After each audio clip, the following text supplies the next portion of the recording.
My name is Trish Ware, and I am obsessed with all things pregnancy and birth, and helping you to navigate both the practical and the magical seasons of this journey called motherhood. I'm an all-day coffee-sipping mama of 7 and labor and delivery nurse who took her expertise in the labor room and turned it into an online one-stop shop for mamas looking for powerful education and support. I've had the amazing privilege of delivering many babies in my 15-plus year career as a labor and delivery nurse and as a mama of 7. I'm here to help you take the guesswork out of childbirth so you can make the choices that are right for you and your baby and write the birth story of your dreams. So hit subscribe and let's replace your anxiety and fear with complete confidence. Quick note, this podcast is for educational purposes only and does not replace your medical advice. Check out our full disclaimer at the bottom of the show notes.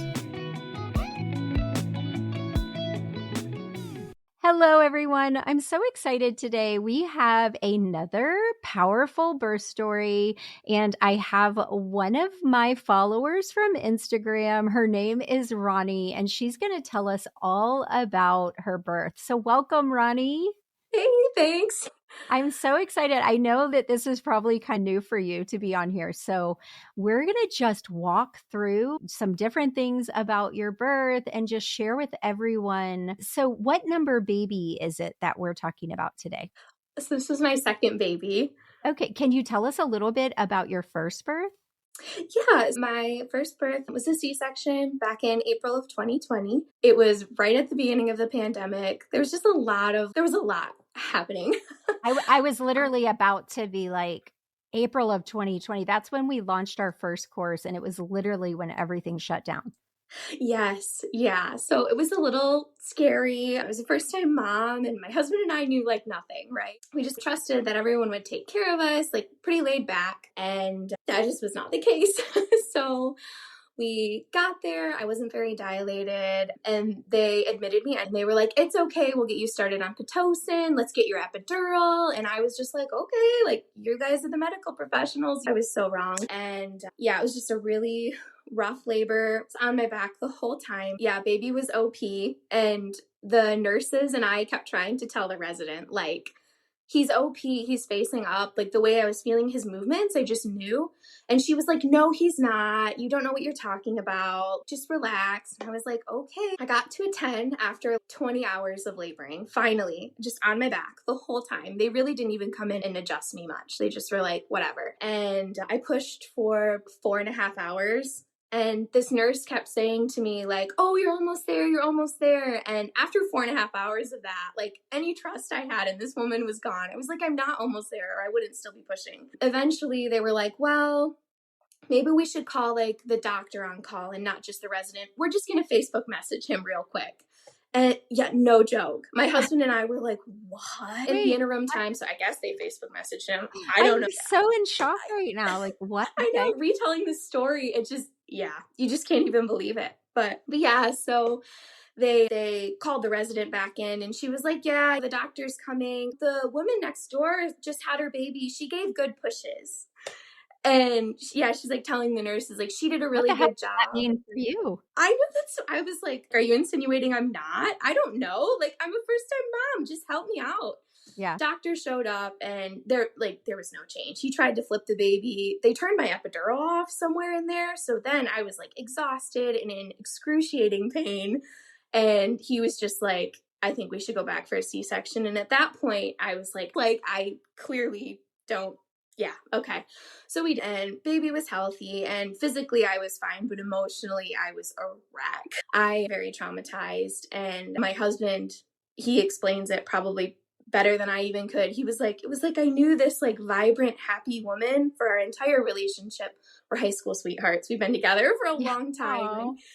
Yeah. And he was like, and it was just like a ghost of her was left. Like you just weren't even. It never affected my bond with my baby, thank goodness. But like for the rest of the world, it was just like nothing else existed besides. And how like, long did that go on? That probably, I was in the thick of it for probably like 6-ish months. And I was a pretty good faker. Like, I would go out in public and be absolutely fine, and I would come home and just cry and cry. Like, I felt so broken as a woman, and like, I had no trust in medicine after that. I went back for my 6-week appointment, and my doctor was like, how was it? How was the birth? Because he wasn't there. And I was like, it wasn't great. And I told him I was pretty sure some negligence occurred. And he was like, if you're concerned about birth trauma going forward, like, just have another C-section. And I was like, I'm never coming back here again. Yeah, I'm so shocked right now.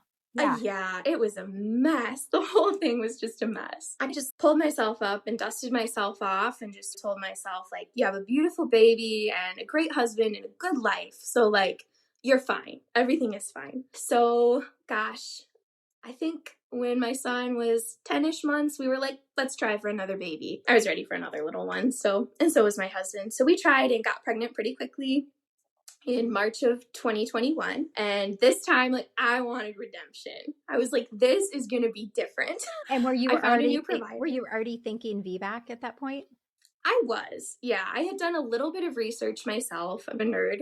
And like, just, I love research papers and things. So I was Googling like crazy. And yeah, I was like, I think I'm going to go for this VBAC. I think I can do it. I found a new provider and I went in like, I was ready to fight. And I was like, if he gives me any trouble, I'm finding someone else. I am finding someone who's going to support me. So I showed up and my guard was up. And I told him everything. I was super transparent about my C-section and the reasons I had one and all of that. And he just like listened and he said, how do you feel about VBAC? Before I could even bring it up. Oh, that's awesome. I know. And I was like, I think I want to try. And he just grabbed my hand and he was like, you should try. Like, you need to. And I was like, what? That wasn't what I was expecting. So from there on, like, we just built a really good patient-doctor relationship. And he was like slowly building my trust back. And he was like, you don't have to do, anything you don't want to do. I'm here for you. These nurses are here for you. We're here for you. Had a pretty, physically, a pretty healthy pregnancy again, like my first pregnancy was. Emotionally, there was a lot going on in my life. My husband got a new job and had to take a long trip out of the country. So I was chasing a toddler and pregnant. My brother passed away really unexpectedly. There's just like a lot happening. But through it all, my doctor really encouraged me, take care of yourself, eat healthy, and go to the chiropractor. And I did all the things. I exercised 4 to 6 times a week and made that a priority and went to the chiropractor and ate the good food and drank lots of water and rested and really took care of myself. And it made all the difference. So right around, I would say 37 weeks, like pregnancy just flew by. And all that trauma like resurfaced. I was like, oh my gosh, like I am weeks away from doing this again. And all of it just came flooding back. And I was like, I need to find someone to help me. So I was like Googling like crazy. I'm like VBAC support, birth trauma, like help. And I came across you actually. And I just looked at every free resource you offered. Because at that point, I was like, I'm not sure I can really take a birth course right now. Like, I'm getting ready to deliver. But I was like, I am going to do all the things. Yeah. I read and watched everything you had. And I will definitely be taking your course next time. And I want to interject really quick for those of you guys who are listening. I have had people join the courses the night before their induction. We do what we call a fearless birth experience every couple months, where we do 5 days of live workshops and we invite people into our community so they see what we do inside of our Mama membership and inside the birth courses. And we did it was 2 weeks ago. And we had, I think, 4 different moms who joined that week who delivered that weekend, who joined the classes. Yeah, because the classes can be consumed very quickly. But I think more importantly, the classes are, don't get me wrong, especially for my VBAC moms, because you know how that goes. But what I love about, because we now have the pregnancy and postpartum membership, which is just a very low cost membership. And we meet. So we meet on Mondays for the VBAC moms. We do a Zoom happy hour. Wednesdays for all other moms. And then Thursdays for our postpartum moms. And for mamas like you that may not have found us right away, or have experienced what you did with your first birth, which is exactly why I do what I do. Because you can't wing your birth. You can't go in there with unrealistic expectations that someone else is going to make all the right decisions for you, because they don't know you. They don't know what's best for you, and what's best for Sally may not be best for Ronnie. So, but we meet with our postpartum moms every Thursday, and oh my gosh, it's so powerful. We all end up crying, to be honest, but you know how that is. It's lonely. Like that postpartum can be very isolating and very lonely. So anyway, I was just interjecting because in case I have a mom out there who's, oh my gosh, I'm 38 weeks. What should I do? Take the birth class. What we do is we cater. If someone's over 37, 38 weeks, we give them a fast track, and then hopefully they'll have time to finish it all. But we also have our labor bat signal now too, which is where our girls at 37 weeks, they have a direct contact with me and my doula. So we've changed some things up for moms like you who find us. But that being said, we also provide a lot of free resources. Yeah. Yeah. And I mean, I'll definitely be taking your course next time. Even just the free stuff, I was like, this is game changing. And like all of that trauma, and I was just able to set it all aside and be like, this is different. And I know you didn't know me, but I was like, she believes in me. If she was here with me, she would be telling me, you can do this. Yes, absolutely. Yeah, a few days after that, I lost a little bit of my mucus plug and kind of continued to. And I knew like that didn't mean labor was imminent necessarily, but I figured I was probably dilating a little bit. And so when I was 38 weeks and 6 days, I woke up. That was Thanksgiving morning, of course. And I was contracting every 5 to 6-ish minutes. Nothing crazy, but like strong enough to notice. And I told my husband, I was like, I'm contracting. Like, we have a big day ahead of us. Let's just go. So we packed up the toddler and the food and we headed off to my in-laws. And I contracted there all day. And my sister. Now, did anybody know this was going on? Only my husband and my sister-in-law noticed. I was like sitting there eating pie, eating Thanksgiving dinner. And I was like, I'm not missing this. Not before I have a baby. I am eating Thanksgiving dinner. And she saw me like gripping the chair at one point, and she was like, are you contracting? And I was like, yeah. And I was just like eating my pie. She was like, oh my gosh, you're crazy. I was like, I love it. Yeah, I was like, the longer I'm at home, the better, I think. So what a great distraction, eating. It was. I was like, yeah. So then we went to my parents later in that evening, still contracting. And my mom noticed right away. She was like, what are you doing here? Like, why haven't you called me? You could go get some rest or something. And I was like, I'll have another Thanksgiving dinner here. So we did, but I was getting tired by then. So I was like, we'll go home a little early. And we laid our toddler down, and my husband and I watched a movie and just counted contractions. They were probably like 3 to 4 minutes apart. And definitely, like, I know they were getting like more intense, but I was like, I can still sit through them and talk through them. Like, let's go to bed. So he went to bed and I laid down, but I didn't go to bed. I woke up didn't even wake up. I was awake the whole time. I went and curled my hair at midnight because I'm like, we're probably going to the hospital at some point here. Oh, I'm going to try to look cute. So curled my hair and I did a miles circuit in the middle of the night. And eventually I fell asleep for about 3 hours. So when I woke up, I was like, oh, this must not be labor. Like, I could still feel little contractions, but I was like, it's fine. And I got up and then I was like, oh boy, like these are some real contractions. So my husband had some really expensive work equipment in his car. And I was like, take it to work, which was like an hour away. And I know. And I'm like, just stay on the phone with me. Like, I'm still talking. I'm still fine. My last labor was very slow. Okay, stop for 1 second. Did anybody at any point tell you that second babies are typically faster? I remembered you saying that. Okay. I'm like on bated breath right now waiting. Yeah. Oh, no, definitely. Spoiler alert. We made it. We made it in plenty of time. Okay. So he goes on an one-way hour drive? Yes. Oh, yeah. Okay. Yeah. And we stayed on the phone and I was like, drop the equipment off and call me when you're all done. Like, I'll sit there. And he called and I was like, yeah, you should come home. This isn't stopping anytime soon. So he came home, my mom came over, and then we loaded up and we had an hour drive to the hospital. So we went And we got to the hospital, definitely still contracting, and things were getting a little more painful.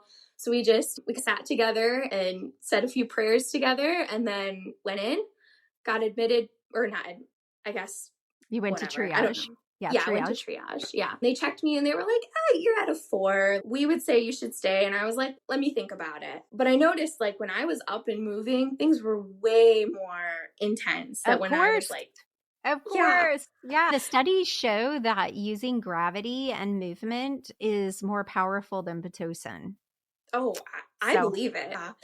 After we discussed a little bit, they were like, it's very quiet. If you just want to stay and we can watch you for a little bit, that's fine. We don't have to do anything like official or whatever. Just sit and stay. And I was like, okay, we labored for a little bit. I was strep positive. They were like, if you're deciding to stay, let's give you antibiotics. And I was like, all right, let's stay. We'll stay. And I was very hesitant. I'm not so sure about this. And the nurse that was with me at the time, she was a little older school, and she kept like laying me on my back. And I was like, I'm not contracting as well on my back. Like I can feel that it's more painful and less productive. Does that even make sense? Like, absolutely. It does. yeah. So I kind of was gently arguing with her. Doesn't movement help? And she was like, it does. Like we have to hear the baby's But heartbeat. it's easier for me if I can trace the baby and you don't move. Yes. And so I would try to move around when she was gone. And as soon as the baby fell off, she'd come back in and make me lay down. Oh, that aggravates me. Yeah. And let's just clarify. Mm-hmm. The baby was having no issues, right? Nothing. And you were a low risk pregnancy, had a VBAC, cesarean history. So for those of you guys listening, I just want to point out a couple things. One of the things that I teach in my courses is that we don't allow anything out of convenience or curiosity. And so this right here is a teaching moment. Because the nurse could not keep the baby on the monitor when, oh my goodness, Ronnie wanted to move when she was in pain. The nurse is making her stay in an immobile position, which has been proven to increase your risk of cesarean and all of their interventions. It also has been proven to increase the risk of fetal decelerations and intolerance of labor, all the things that land you in the OR. So I just want you guys to really hear me. If your baby is doing well, you're low risk, there's no issues, get your butt up out of the bed. And if she says, I can't keep the baby on, I would just be like, well, that's your problem. The baby's doing good. Okay. And I know that's easier for me to say than for you guys to say. But think about it, Ronnie. If you stubbed your toe, you wouldn't just lay down flat on the ground. You'd be jumping around, shaking your foot, yelling, and using rhythm and movement to help you cope with the pain. That is what we all do in all instances of pain. We don't ever, unless it's your back, if you've hurt your back, you may not be able to move. But other than that, you're going to find a rhythm, AKA movement, that helps you decrease the pain. So it's really maddening to me that was happening to you. Yeah. So I only tolerated it for so long. And then I heard your voice. Like I literally heard your voice in my head. And I just remembered you saying, you can fire anybody you want to. This is your birth and your baby. Fire your nurse kindly if you have to. So I looked at my husband and I was like, I'm going to fire her, I think. And he was like, what? What? And I said, yeah.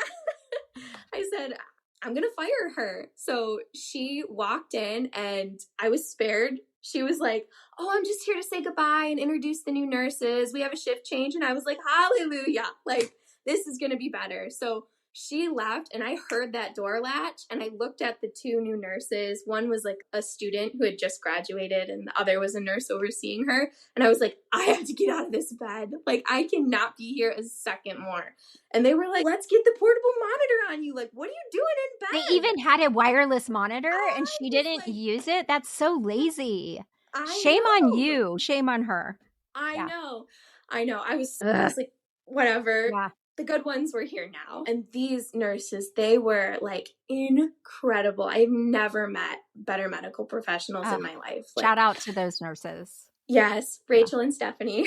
Shout out to Rachel and Stephanie. Yes. So they got me hooked up to the portable monitor, and they brought in a birth ball, and they even brought in like a comfier chair for me to sit in if I wanted to, and brought in all this stuff. And my daughter was being stubborn and rolling away even from the portable little monitor. So when I was bouncing on the birth ball, like my husband was holding my hand and holding my shoulder, and Rachel was holding the monitor on there, just like letting me bounce. And she's like, I've done that so fine. many times. Yeah. Yes. Yeah. I was like, this is it. This is what it should be.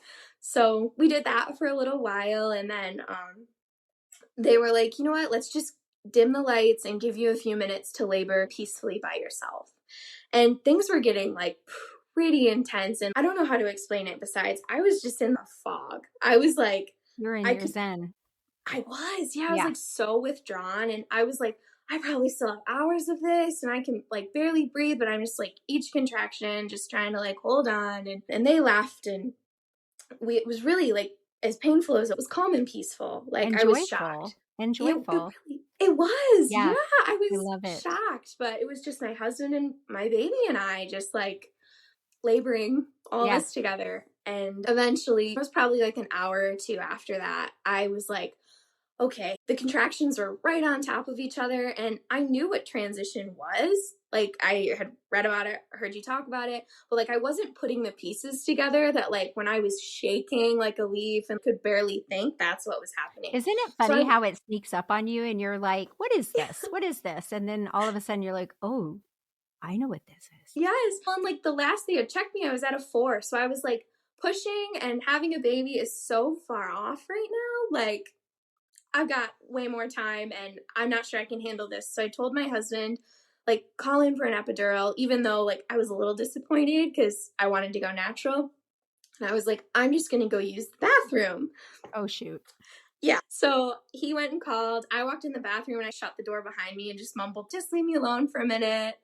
And just alternated between sitting on the dilation station. Rachel did not leave you alone, I'm hoping. They did, like, just for a few minutes. Yeah. And so my husband called, I went in the bathroom, and I was alternating between, like, sitting on the toilet and leaning over the sink vanity and just rocking and just trying to relax. And I was like, oh my gosh, like, this epidural cannot come soon enough. I can't even think right now. So I did that probably for 6 or 7 contractions. And then I sat down and I felt this like really odd sensation. Sat down on the toilet. I did. Yeah. So funny thing for those of you guys listening, I teach my girls to do at least 3 to 5 contractions per hour on the toilet because your brain from childhood is trained to relax your pelvic floor on the toilet. So perfect job. Yeah. Yeah. Well, I remember you calling it, I think, the dilation station. Yeah. So I was like, it's probably good that I'm on here before I get the epidural or whatever. As far as I can before I get my epidural. Yeah. And then I just felt that like odd, like lurching sensation. And I was like, am I going to throw up? So I grabbed the trash can and pulled it over. And it happened again. And I was like, do I need to go to the bathroom? What's wrong with me? And then it happened again, and everything else disappeared. Just the words like fetal ejection like popped in my head. And I was like, oh, my baby's coming now. So I called my husband, and I'm pretty sure I was making no sense. And I was just like, get the nurses. And he was like, I did. They're coming. They can't hurry the anesthesiologist along too much. And I was like, no, like, you have to get them now. And he was like, I called. He's like, I did. I promise I called. Didn't you hear me? And I was like, now. And I grabbed the counter and like the bar by the toilet. And he was like, okay, all right, I'm going now. So he called them. And I heard them walk in like maybe a minute later. And they're like, oh, where's Veronica? And he was like, she's in the bathroom. And I heard Stephanie, oh, shoot. And she ran in and she was putting on gloves. And she was like, hey, she's trying to act all like casual. And she's now, is she the trainee or is she the trainer? Is she trainer? Okay. Yeah. So she came in and she's like, I'm just going to look real quick if that's okay. And she lifted my gown and she was like, okay, hey, Rachel, like, why don't you just go get a doctor real quick? And she's trying to be calm. Yeah. And Rachel's, do you want me to call Dr. Blake? Because that was the doctor on call. And she's, nope, scream into the hallway for a doctor, please. Like right now. She looked up at me and she was like, so you're crowning like right here and now. So let's try to move you to the bed so you don't have a baby on the toilet. I was like, okay, that was all I could manage. And so we got to the edge of the bathroom and it happened again. Like my body like pushed down again. And I couldn't move. Then like I'm guess surprised you were able to get off the toilet. I really I am. don't really I don't know how I did it. I I don't was either. like, yeah, but after that, she must have been, at least her head must have been out decently, because I was like, I can't move from here. So she picked me up. This little nurse, she just picked me up over her shoulder, and my husband's, I can help. She was like, no, just get out of the way. We got to get this going. I just am blown away. Like, why didn't she just let you deliver standing there? I don't know. I would seriously have done that before I picked up a pregnant woman with a baby sticking out of her vagina. I know. What? I know. All right, I don't then. know, but That's like that. It's like that adrenaline strength that comes out of nowhere. And she probably was like panic stricken or something. I don't know. I think she must have been, because like we talked about it later and she's like, I've never done that in my whole career. I don't know anything about I've never seen that in my whole career. Yeah. I would have gotten a blue pad, put it under you, and waited for the doctor. Yeah. She's probably having problems with her back at this point. Oh, I'm sure she is. Can you imagine? But she picked me up and she laid me down on the bed, and a few nurses like ran in, and I wish, this was the only thing that disappointed me about the entire experience. I wish I could have voiced, no, I don't want to be on my back, because I don't think they would have made me. They were just so like good and supportive. Yeah.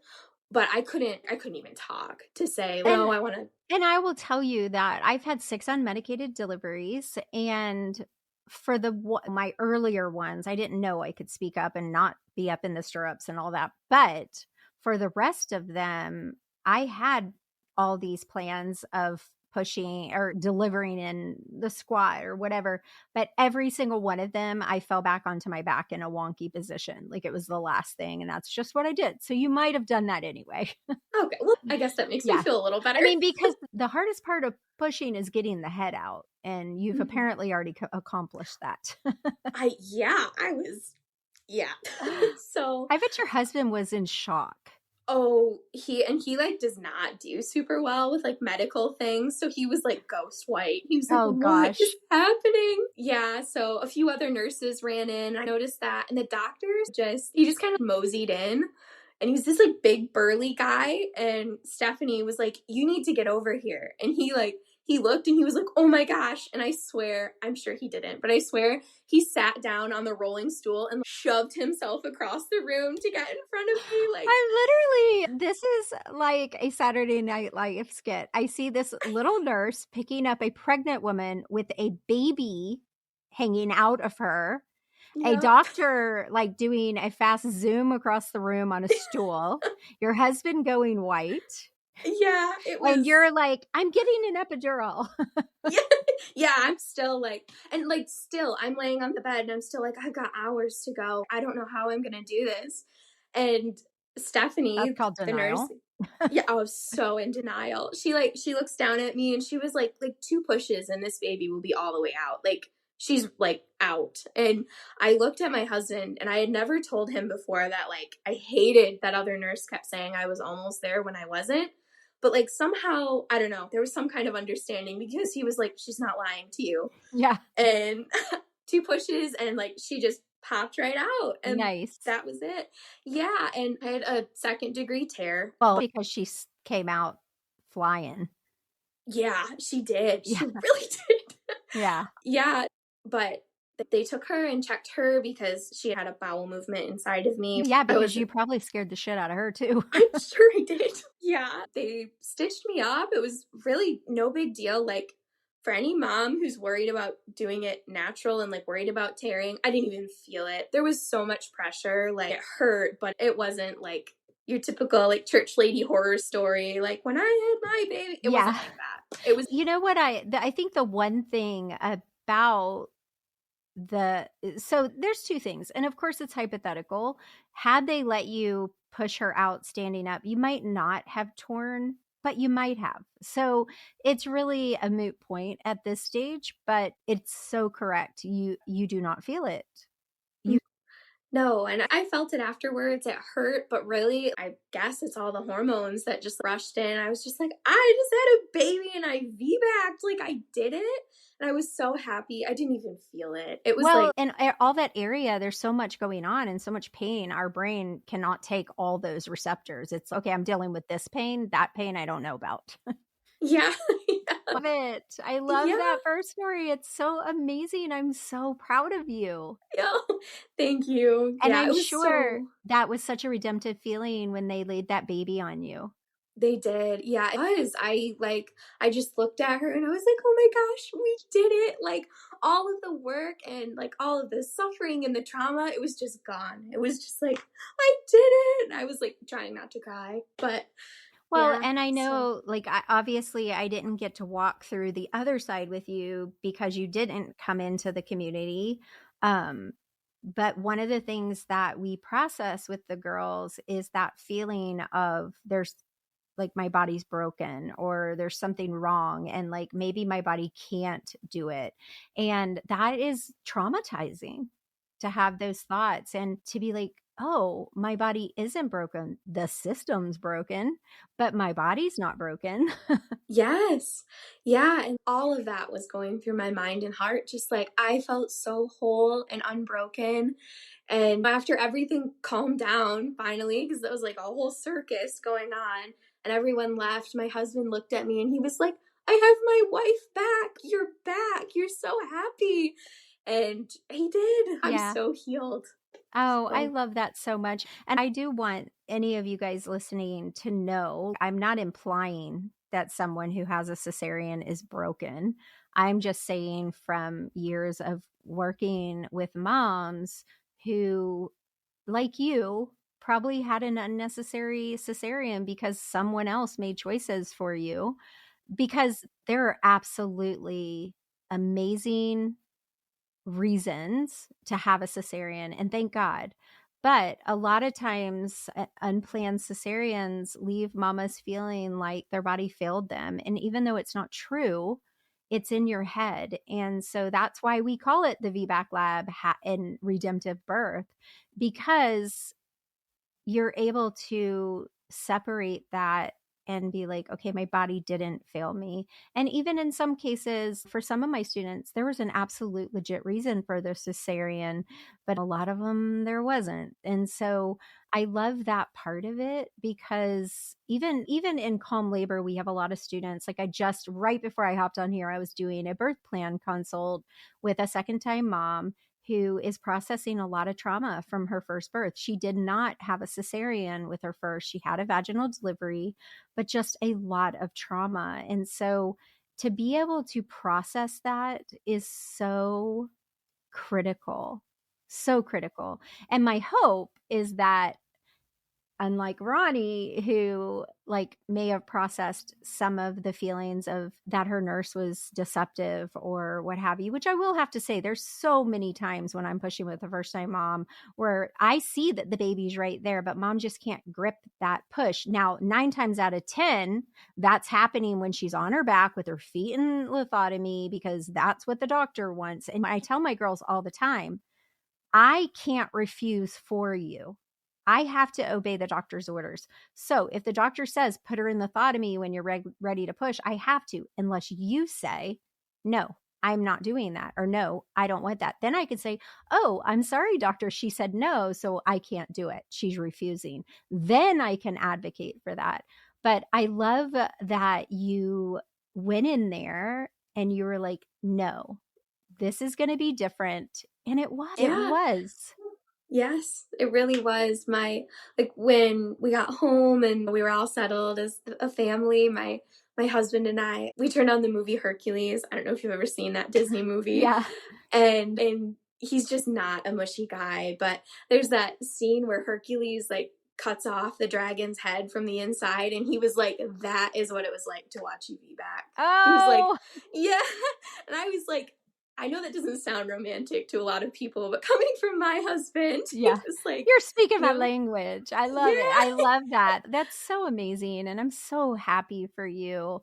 I love that you were able to bring it for full circle. Yeah, it really, yeah, it was good. God made good of it all. I'm a devout Catholic. So prayer and all of that is like pretty instrumental in my journey, but it really, yeah, it all came full circle. And though my C-section, like it was traumatic and really hard on me and hard for my husband and all of that, I guess it made me like a new person, like a much stronger person, a much better advocate for myself, for my kids, and for my Mhm. family. Like in the end, I'm glad it all Yeah. happened the way it did. And I'm so glad I found you. Thank you. Oh, I love it so much. I'm Yeah. so glad you found me too. And I want to speak on that because I think that's an important, valuable thing that you just said.